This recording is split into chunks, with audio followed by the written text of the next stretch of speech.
पहले जो अर्थव्यवस्था थी वो वहाँ से आज हम कहाँ धंस चुकी है हमारी अर्थव्यवस्था। महिलाओं की बात करें आप, महिला जो घर का किचन संभालती हैं, उनसे जाकर पूछे कि आज उनके किचन की क्या दशा हो गई है। तो ये बड़ा अंधभक्तों को इन्होंने व्हाट्सएप डिक्शनरी में ज्ञान देते रहते हैं, उनका ब्रेन वॉश कर रखा है।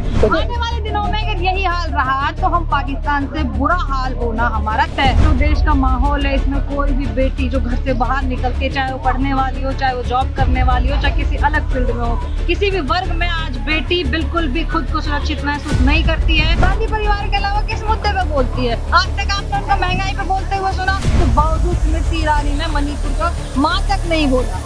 वो सिवाय गांधी जी, गांधी परिवार और राहुल गांधी जी के ऊपर टिप्पणी करने के अलावा उसके पास कोई मुद्दा ही नहीं है। क्या कहेंगी मैम, आज आप महिलाएं पूरे देश से यहाँ पे दिल्ली में इकट्ठी हुई हैं, ये 2024 की तैयारी है? बिल्कुल बिल्कुल। कांग्रेस पार्टी एक मजबूत तरीके से 2024 लोकसभा इलेक्शन की तैयारी कर रही है। और कांग्रेस पार्टी की हर एक इकाई एक नेशनल लेवल पे प्रोग्राम कर रही है। जैसे कि अभी बीते दिनों में 26, 27, 28 को बेंगलुरु में यूथ कांग्रेस ने शुरू किया था अपना महाधिवेशन, नेशनल यूथ कन्वेंशन। उसके बाद आज अपना बीच में अभी 5 दिन का गुजरात में सेवा दल ने किया था। उसके बाद आज महिला कांग्रेस ने, तालकटोरा हम खड़े हैं यहाँ, 2 दिन का नेशनल कन्वेंशन महिला कांग्रेस ने किया है। पुरजोर तरीके से राहुल गांधी जी के सिपाही, खड़गे जी के सिपाही, कांग्रेस के सिपाही 2024 में अपनी सरकार लाने के लिए और अपने अच्छे दिन का जो वादा करके इस देश को जो लूटा है और जो इस देश की जनता को, महिलाओं को, बच्चों को और किसान को जो सताया है मोदी जी ने और भाजपा सरकार ने, उनसे बचाने के लिए हम लोग तैयार हैं। लेकिन मोदी जी जो कहते हैं कि मेरा बूथ सबसे मजबूत, वो भी अपना बूथ मजबूत कर रहे हैं और लालगेज से कहा था कि मैं वही 24 में आने वाले हैं। देखिए, उनका वो मजबूत अपने आप को कर रहे हैं, अपनी पार्टी को मजबूत कर रहे हैं, देश को मजबूत नहीं कर रहे हैं। आप ये नहीं कह सकते कि देश को मजबूत कर रहे हैं। आप वो पैमाना मुझे बताइए कि क्या पैमाना है देश को मजबूत करने का, कि कहाँ उन्होंने देश को मजबूत किया है? क्या इस देश की अर्थव्यवस्था बहुत अच्छी हो गई है?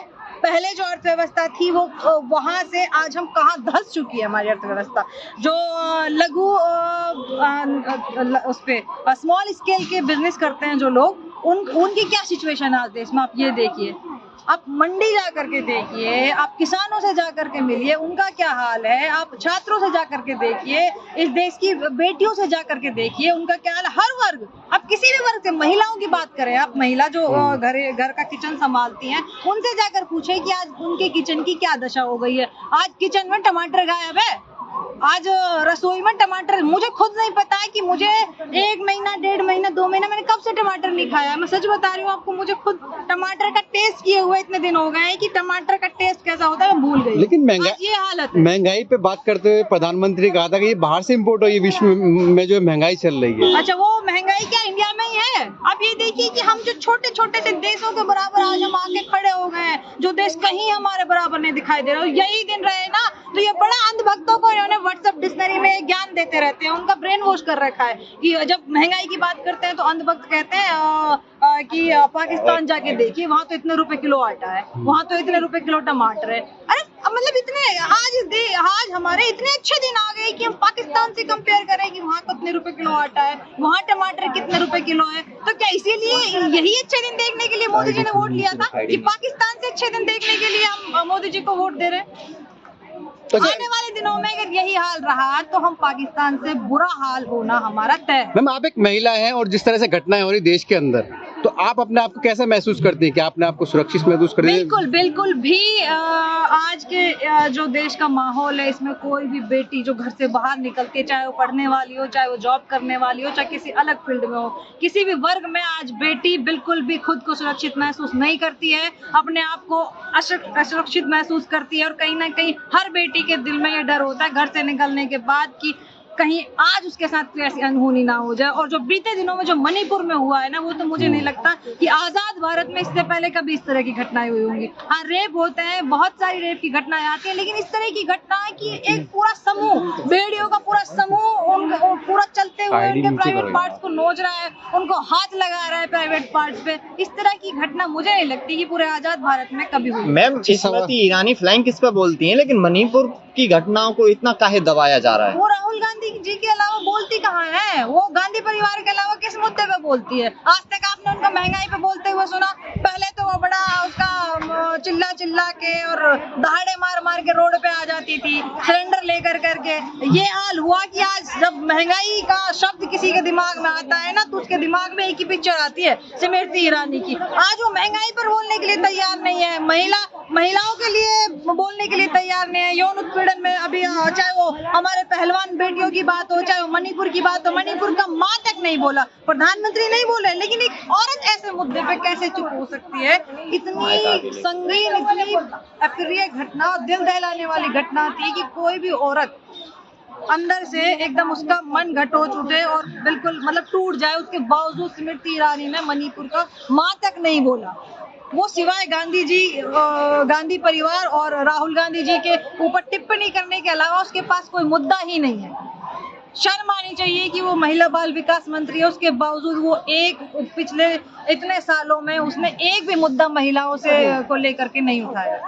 तो आपको नहीं लगता है कि जो संसद में मुद्दा चला फ्लाइंग किस का अब मीडिया में चल रहा है? अब इस देश का दुर्भाग्य है कि संसद में किस विषय पर बात होनी चाहिए। संसद में इस देश की अर्थव्यवस्था के लिए, इस देश का नौजवान जो इस देश का भविष्य है उसके रोजगार के लिए, उसकी पढ़ाई के लिए बात होनी चाहिए, महिलाओं की सुरक्षा के लिए बात होनी चाहिए, देश के विकास की बात होनी चाहिए। और आज सदन में क्या चर्चा होती है? Flying case.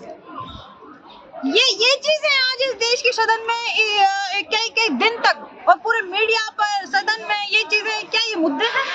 आज मतलब इतने अच्छे दिन आ गए हैं कि आज हमारे सदन में अगर कोई दूसरे देश के लोग अगर ये सब देखे सुनते होंगे ना, तो वाकई कितना हंसते होंगे और हमारे कितने मतलब हम लोगों का कितना मजाक उड़ाते होंगे। मैम, सीमा हैदर का मैटर मीडिया बहुत अच्छे से उठाती है, मणिपुर का मैटर पर मीडिया मणिपुर का मैटर नहीं दिखाती है, लेकिन जब बात नुहू की आती है, हरियाणा की बात आती है, जो एक सुनियोजित तरीके से राजनीतिक प्रोपागेंडा था लोकसभा का और हरियाणा के विधानसभा की जो तैयारी की गई थी, उसको मीडिया दिखाता है। आपने देखा होगा मणिपुर 3 महीने जलता रहा, 250-300 लोग वहाँ मर गए, बेटी को नंगा घुमाया जा रहा है, नोच रहे हैं उसके बॉडी पार्ट्स को, लेकिन मीडिया ने नहीं दिखाया। एक छोटी सी हेडलाइन या 2 मिनट की न्यूज दिखाते हैं, उसमें भी सच्चाई नहीं दिखाते थे, लेकिन नुहू को इतना दिखाया गया, बड़ा चढ़ा करके दिखाया गया और गलत चीजें बिना किसी चीज को जांचे हुए दिखाया गया कि वहाँ महिलाओं के साथ ये हुआ है, वो हुआ है। बाद में वहाँ की जो DSP हैं, उन्होंने आकर के लोगों के सामने आके प्रेस कॉन्फ्रेंस करके बोलना पड़ा कि ये सब चीजें गलत है, यहाँ ऐसा कुछ नहीं हुआ है। तो यही है, मीडिया को गोदी मीडिया ऐसे ही थोड़ा ना कहा जाता है। 24 की बात करें तो प्रधानमंत्री कह रहे हैं कि जो है 24 में जो है अगले साल 15 अगस्त को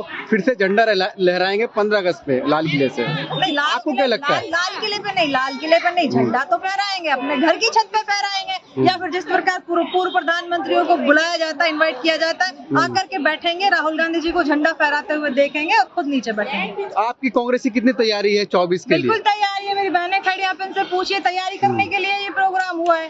कांग्रेस की हर इकाई तैयारी करने के लिए, लोकसभा के लिए, मजबूती के लिए ही सब इकट्ठे हो रहे हैं, मजबूती के साथ।